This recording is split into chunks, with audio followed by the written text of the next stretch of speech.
წარმოგიდგენთ ჩვენს კიდევ ერთ სტუმარს პარტია გახარია საქართველოსთვის ერთ-ერთი ლიდერი დეპუტატი ტატა ხვედელიანი შემოგვერთა. გამარჯობა კაპიტან ტატა და მადლობა მოწვევისთვის. გაცემის ამ ნაწილსაც ხსნით თბილისში ილჰამ ალიევის ვიზიტის შეფასებით, რომელიც გუშინ შედგა. პირველ რიგში კი აზერბაიჯანის პრეზიდენტის შეხვედრა ბიძინა ივანიშვილთან, ვინაიდან ეს ნაწილი ყველაზე რეზონანსული გახდა. იცით, რომ საქართველოს ხელისუფლების პირველ პირებთან შეხვედრის შემდეგ ილჰამ ალიევის სწორედ ბიძინა ივანიშვილმა მიიღო, როგორც ოფიციალური პრეს-რელიზიდან ვიგებთ, ქართული ოცნების საპატიო თავმჯდომარემ ხაზი გაუსვა ორი ქვეყნის ღრმა და ყოვლისმომცველი ეკონომიკური ურთიერთობების მნიშვნელობასა და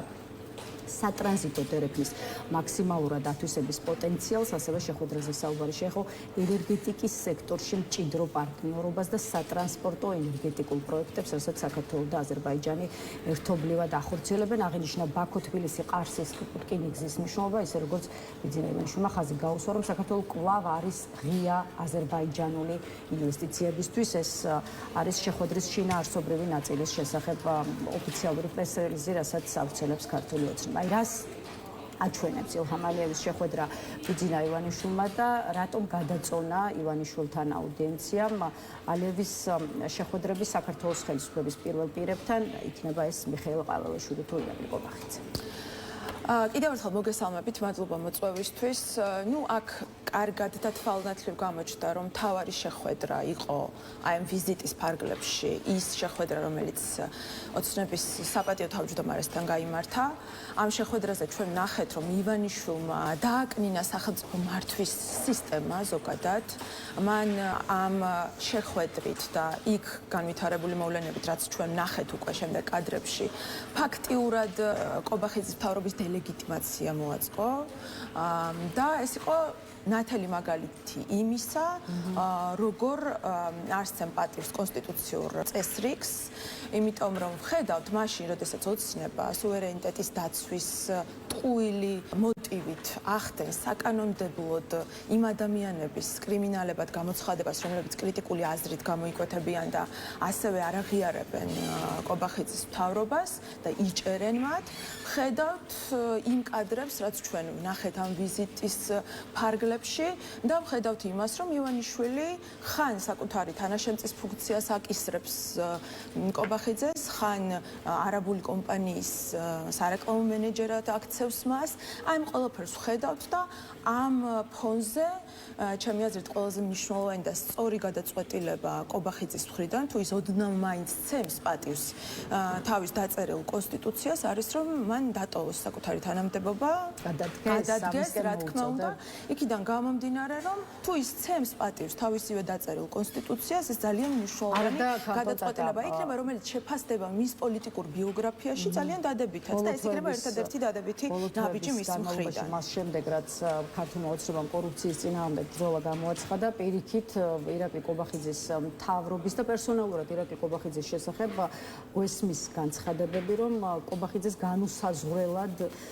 რაღაცა ჭარბი რაოდენობის ძალაუფლება მისცა და მიანიჭა ბიძინა ივანიშვილმა. აი ერთია საბოლოო ჯამში თუ მეორე, ორივე ვერ იქნება. აი პირადად ხედავთ ირაკლი ყობახიძეს ჭარბი ძალაუფლებით თუ ხედავთ უუფლებო პრემიერ-მინისტრს? რა თქმა უნდა, ჩვენ ვხედავთ და ჩვენ ვნახეთ გუშინდელი კადრები და მე სწორედ ამიტომ გამოვკვეთეს გუშინდელი ვიზიტი და კონკრეტულად ეს კონტექსტი და ამაზე ვისაუბრე. ვხედავთ რა უფლებებიც მიანიჭა ივანიშვილმა ყობახიძეს, მას მიანიჭა მისი თანაშემწის უფლებები.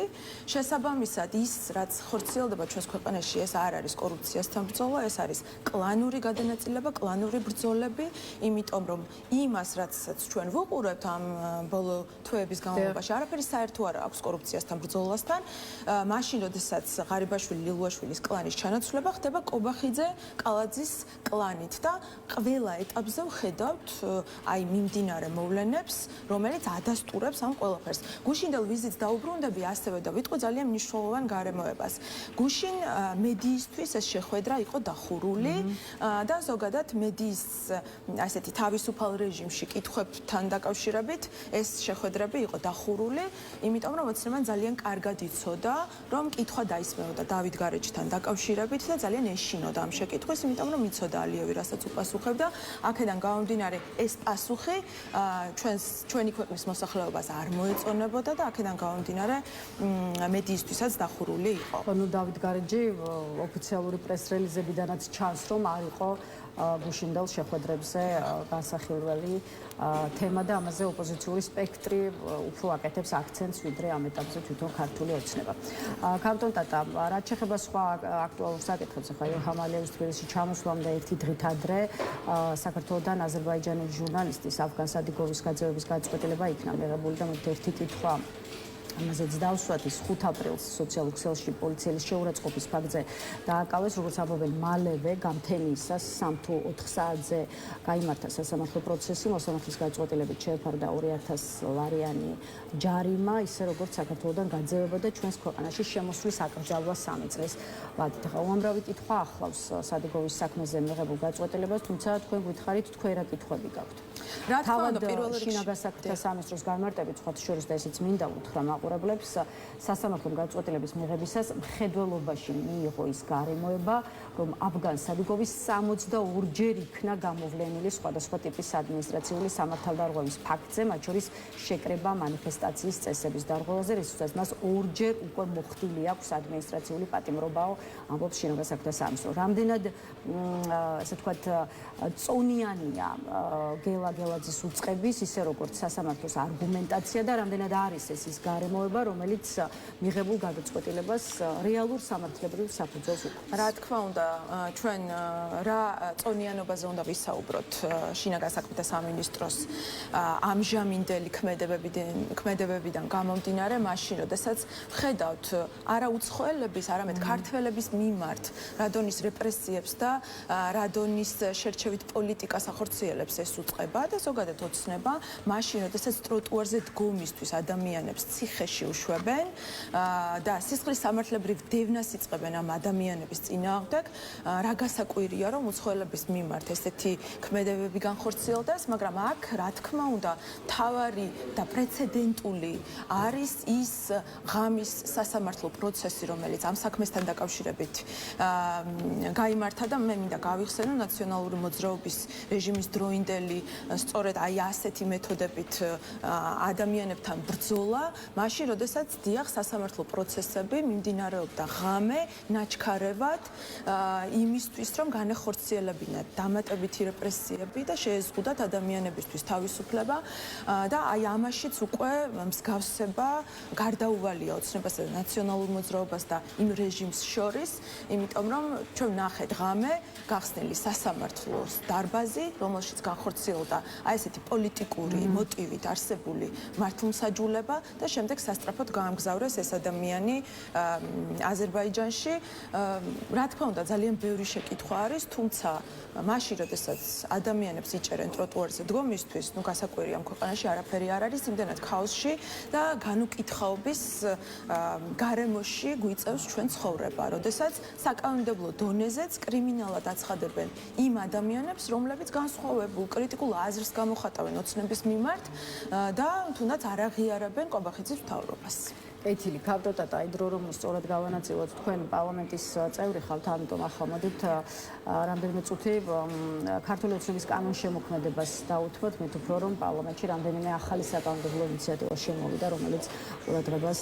იქცევს, აი მაგალითად კიდევ ერთხელ იცვლება, გუშინ გავიგეთ ამის შესახებ, გრანტების შესახებ კანონი წარმოდგენილი ინიციატივიდან ვიგებთ, რომ რიგი კატეგორიის სახსრები გრანტად აღარ მიიჩნევა, უფრო კონკრეტულად კი გრანტად არ ჩაითვლება საქართველოში აკრედიტებული დიპლომატიური წარმომადგენლობის, საკონსულო დაწესებულებისა და საერთაშორისო ორგანიზაციების წარმომადგენლობის მიერ გაცემული სახსრები, რომლებიც ხმარდება ან შეიძლება მოხმარდეს ისეთ საქმიანობას, რომელიც უცხო ქვეყნის ხელისუფლების ან უცხოური პოლიტიკური პარტიის პოლიტიკური ან საჯარო ინტერესებიდან, მიდგომებიდან ან ურთიერთობებიდან გამომდინარეობს და უკავშირდება უშუალოდ დიპლომატიური წარმომადგენლობის საკუთარ საქმიანობას, შეიძლება მაყურებლებისთვის არ იყოს მაინდა-მაინც მარტივად გასაგები. გითხარით ამ ცვლილებებზე თქვენი პოზიცია, ისე როგორც თქვენ რას ხედავთ წარმოდგენილ ინიციატივით თქვენ დაუშვათ თქვენი პარტია და რამდენად შეიძლება ითქვას, რომ ქართული ოცნება პატარა ნაბიჯით, მაგრამ გრანტებთან დაკავშირებული რაღაცა ხისტი პოლიტიკიდან პოლიტიკის შემსუბუქებას და უკან დახევას იწყებს. არა, რა თქმა უნდა, ვერ დაგეთანხმებით, აქ არ არის საუბარი არავითარ შემსუბუქებაზე, ეს არის უბრალოდ ტექნიკური შესწორება, რადგან წინა რედაქციით საკანონმდებლო ინიციატივა არ მოდიოდა თანხვედრაში საერთაშორისო სამართლებრივ ნორმებთან. მათ შორის განხილვების დროს ჩვენმა გუნდმა მივუთითეთ ოცნებას ამასთან დაკავშირებით, დავსვით კონკრეტული შეკითხვა ამასთან დაკავშირებით და მაშინ მათ უარყვეს ეს და თუმცა აი ახლა 2 კვირის შემდეგ აღმოჩნდა რომ დიახაც მათ დასჭირდათ ეს ცვლილება. რა თქმა უნდა აქ არ გვაქვს საქმე შემსუბუქებასთან, იმიტომ რომ ბოლო დროინდელი კანონები ის რასაც ოცნება იღებს, ეს ემსახურება განსხვავებული აზრის დევნას და გაქრობას, საკუთარი ძალაუფლების შენარჩუნებას ქვეყანაში, აქედან გამომდინარე რაიმე მოლოდინი იმისა, რომ ისინი შეამსუბუქებენ საკუთარ რეპრესიულ და ამ დრაკონულ კანონებს ჩვენ არ გვაქვს, ისევე როგორც არ გვაქვს იმის მოლოდინი, რომ რაიმე სახით გადატვირთავენ პოლიტიკას ნებისმიერ ჩვენთვის მნიშვნელოვან სტრატეგიულ პარტნიორთან, ჩვენს პარტნიორთან ზოგადად. აქედან გამომდინარე ეს არის ტექნიკური რედაქციის ცვლილება. პროექტი არ უნდა დავინახოთ. არა, რა თქმა უნდა, არ უნდა დავინახოთ, იმიტომ რომ ოცნებას ჯერჯერობით არ აქვს იმის მზაობა და არც იმის რესურსი არ აქვს, რომ მართოს ქვეყანა ხელების გადაგრეხვის პრინციპის გარეშე. მათ აქვთ მხოლოდ იმის რესურსი, რომ ესეთი რეპრესიული ძალადობრივი მეთოდებით მართონ ქვეყანა, რადგან არ აქვთ არც დიალოგის საშუალება, არც ამის მზაობა და ასე შემდეგ. კიდევ ერთი ინიციატივის შესახებ უნდა ვკითხოთ, საქართველოში შესაძლოა ახალი C5 კატეგორიის ორდინალური ვიზა დაინერგოს, შესაბამისი ცვლილებები შედის უცხოელთა და მოქალაქეობის არ მქონე პირთა სამართლებრივი მდგომარეობის შესახებ კანონში და მას პარლამენტი როგორც გუშინ გავიგეთ დაჩქარებული წესით განიხილავს. თვითონ ინიციატორის ავტორები ამბობენ, რომ აღნიშნული კატეგორიის ვიზა გაიცემა მოკლებადიანი მიზნებით საქართველოში მომავალ პირზე, რომელიც საქართველოს ტერიტორიაზე ტურისტული მიზნით შემოდის. აი რატომ დადგა თუ მიიღეთ ავტორებისგან შესაბამისი ინფორმაცია და განმარტება ახალი კატეგორიის ვიზის გაჩენის საჭიროება და მეორე მხრივ რამდენად შეიძლება დავეთანხმოთ ინიციატორის ავტორებს, ქართული ოცნების დეპუტატებს, რომლებიც ამბობენ, რომ აი C კატეგორიის ახალი ვიზის შემოღება შედარებით უსაფრთხო ქვეყნებიდან მაღალი მსყიდველ უნარიანობის მქონე ვიზიტორების მოზიდვას განაპირობებს და გამოიწვევს. აქ მთავარი არ არის ესა თუ ის კანონი და მისი შინაარსობრივი დატვირთვა. ძალიან მნიშვნელოვანი არის, რომ თითქმის ყველა საკანონმდებლო ინიციატივა, რომელსაც ჩვენ ვხედავთ, რომ ოცნების მხრიდან მომდინარეობს, არც ერთი საკანონმდებლო ინიციატივა არ გადის იმ სრულფასოვან პროცესს, რასაც უნდა გადიოდეს ნებისმიერი ინიციატივა, რომელიც შემდეგ საკანონმდებლო ორგანოში შემოდის. მე გულისხმობ კვლევას, მე გულისხმობ დარგი სპეციალისტების ჩართულობას ამ მიმართულებით, იმიტომ რომ ჩვენ ვნახეთ ძალიან ბევრი რეპრესიული კანონი, რომელიც უბრალოდ ემსახურება ოცნების ძალაუფლების გახანგრძლივებას, განსხვავებული აზრის გაქრობას, ეს გასაგებია, მაგრამ ასევე ვნახეთ კანონებიც, რომელთა შექმნა და რომელთა დანერგვაც შეუძლებელია სრულფასოვანი კვლევის პროცესის გარეშე და მაგალითად შემიძლია მოვიყვანო განათლების საკანონმდებლო ინიციატივა, განათლების ანტირეფორმა, რომელსაც მე რეფორმას ვერ ვუწოდებ, რომელიც ანგრევს ჩვენი ქვეყნის განათლების სისტემას, აი იმ ისტორიას, რომელიც ჩვენს ქვეყანაში განათლების მიმართულებით ვითარდებოდა და ახლა მინდა გამოვეხმაურო, ახლა მიმდინარეობს რეგისტრაცია, მაშინ როდესაც სტუდენტებს ჰქონდათ ადრე იმის საშუალება ინფორმირებულად აერჩიათ საკუთარი მომავალი ცხოვრებაში და აერჩიათ ის ფაკულტეტი, ის პროფესია, რომელსაც ისინი ემსახურებოდნენ მთელი ცხოვრების განმავლობაში, ახლა 2 დღით ადრე გამოაქვეყნა ის დოკუმენტი ოცნებამ, რომელიც თვეებით ადრე უნდა გამოქვეყნებულიყო ესეთი ურთულესი. ახასაუბრობთ რა შეფასების გაკეთების საფუძველზე. რა თქმა უნდა, ეს არის ის შეფასება, რომ ნაჯახით მიადგა ოცნება განათლების სისტემა ტემას, რომელიც მას ასე ნერვებს უშლის, იმიტომ რომ განათლებული ადამიანები სვავენ ძალიან ბევრ შეკითხვებს, იმიტომ რომ განათლებული ადამიანები გამოირჩევიან ჩვენს ქვეყანაში განსხვავებული აზრით, კრიტიკული აზრით და რა თქმა უნდა, ის აკადემიური თავისუფლება, რომელიც არსებობდა, თუნდაც სხვადასხვა უმაღლეს სასწავლებლებში, ეს ნერვებს უშლით მათ, დისკომფორტს უქმნის მათ და ამიტომ ისინი სპობენ ამ აკადემიურ თავისუფლებას და ასევე რა თქმა უნდა, ყველა საქმეში, ისევე როგორც დასტურდება ის, რომ ოცნების ყველა ქმედება მიზანმიმართული არის იმისკენ, რომ მეტი ბიტკოინი, მეტი ფულის მოპარვა მოხდეს სახელმწიფო რესურსებიდან და ბიუჯეტიდან და ხალხისგან, შესაბამისად ეს კორუფციული დაინტერესებაც, რომელიც ეხება კონკრეტული უნივერსიტეტების შენობებს, ნაკვეთებს და ასე შემდეგ, ეს ყველაფერი წინაპლანზე არის განათლების აი ამ რეფორმით წამოსული. რა თქმა უნდა, აქ არანაირი მოლოდინი არ არის, რომ ეს კარგ შედეგებს მოიტანს, ეს იქნება უმძიმესი შედეგების მომტანი ჩვენი ქვეყნისთვის, ჩვენი ახალი თაობისთვის. ამ შავლაქას ოცნება ვერასოდეს ვერ ჩამოირაცხავს, თუმცა საბოლოო ჯამში ზიანდება ჩვენი მოსახლეობა, ზიანდება ჩვენი ახალი თაობა. კონკრეტულ კანონთან დაკავშირებით, ესეც არის, რა თქმა უნდა, მათი მანკიერი ინტერესების მატარებელი, იმიტომ რომ თუ ჩვენ საუბრობთ საქართველოს ეკონომიკაზე და ვხედავთ, შეიძლება ეკონომიკური ზრდა ფიქსირდება ჩვენს ქვეყანაში, ჩვენი მოსახლეობის მდგომარეობასაც ვხედავთ. აი, აღდგომის დღესასწაული მოდის, ბოლო კვირა არის, უმძიმესი კვირა არის და ვხედავთ მაშინ, როდესაც უნდა მოქალაქეებმა ელემენტარულად კვერცხი შეიძინონ იმისთვის, ზუსტად ფასებთან დაკავშირებული თემით დავასრულოთ, მაშინ ეს იყოს ბოლო თემა, ასე ვთქვათ, აქტუალური საკითხი, რაზეც კითხვას დაგისვათ, მით უფრო რომ პარლამენტშიც მუშაობს სწორედ ამ თვალსაზრისით, ამის მაღალი ფასების შესწავლის მიზნით სპეციალური საპარლამენტო კომისია. სხვათა შორის, თქვენი პარტიის ერთ-ერთმა წევრმა მიმართა რამდენიმე დღის წინ კომისიის ხდომაზე, კომისიის თავმჯდომარე შოთა ბერეკაშვილს სულ ტყუილად შემოგაჩეჩათ კობახიძემის ბუღალტერია, გამოიჩინეთ სიმამაცე და თქვით, რომ არაფერი გამოდის. აი, თქვენც ასე ფიქრობთ, რომ არაფერი გამოდის და მაშინ რატომ არ გამოდის არაფერი? ალბათ მაყურებლებისთვის საინტერესო იქნება ახსნათ ამის მიზეზი. რა თქმა უნდა, კობახიძის მხრიდან ამ ინიციატივის დასმისთანავე ჩვენ ვიცოდით, რომ ეს პროცესი იქცეოდა ფარსად და ეს იყო ტყუილი მოლოდინების შექმნა მათი მხრიდან, როგორც ყველა მიმართულებით. კონკრეტულად ჩემი კოლეგის მიერ დასმული შეკითხვაც აი ამ რეალობის გამოვლენას ემსახურებოდა და მან ძალიან საინტერესო განცხადება გაკეთდა ბატონი ბერეკაშვილის მხრიდან, რომ საქართველოში თურმე არავინ არ შიმშილობს, მაშინ, როდესაც აი ამ ინიციატივის დაყენებისთანავე ჩვენ ვნახეთ დრამატულად, როგორ გაიზარდა ფასები ყველაფერზე და აი მე შემიძლია მაგალითად გითხრათ, პური და პურ პროდუქტების ფასი 9.6%-ით გაიზარდა საქართველოში, ბოსტნეული და ბაღჩეულის მიმართულება 4.9%, ხორცი და ხორცის პროდუქტები 9.6%, რძეყველი და კვერცხი 4.5%-ით და ასევე თევზეული 21%-ით გაიზარდა. მათ შორის ასევე ჩვენ რამოდენიმე დღის წინ მქონდა ბრიფინგი იმასთან დაკავშირებით, თითქმის ძალიან კოლოსალურად და დრამატულად არის გაზრდილი სახელმწიფო სერვისების ფასებიც ჩვენს ქვეყანაში და ჩვენ მივმართეთ